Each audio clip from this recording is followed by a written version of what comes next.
Hello, everyone. It's Thursday. We're almost Friday, almost to the start of a long weekend, or maybe for some of us that are lucky, their weekend started today. That's not really fair, but whatever. It is what it is, I guess.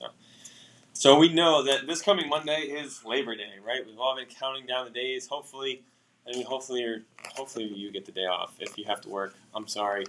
I did spend quite a few years working Labor Days. It's one of the busiest days of work, and most blacklisted day of all time for requesting time off because, it was an important day to work.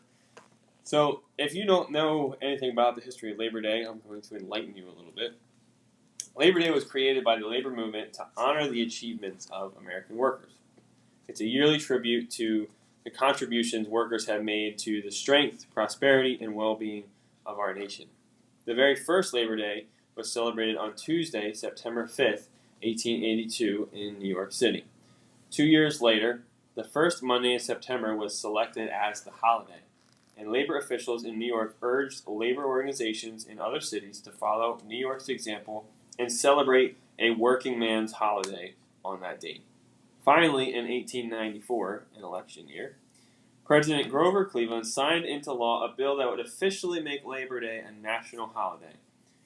He had hoped that in doing this, he would gain the support of workers for his re-election, but it didn't work, and he lost anyway. So while this holiday does have its roots in the political movement of workers, today the holiday is really more of a tribute to summer's last long weekend. And we know that probably more than anyone living in New Jersey, right? Labor Day weekend is insane. All of the people that don't live here come here to enjoy the beach one final weekend to end the summer. Still, honoring work and those who do it is a good thing to do, and it does have biblical basis. In the Bible, we learn that God wants His people to pay workers fairly and promptly. Hard work is encouraged, and laziness is criticized. And Paul urged believers to follow his example and work hard so they would not be a burden to anyone else. In addition, God also honors all of those who work for Him.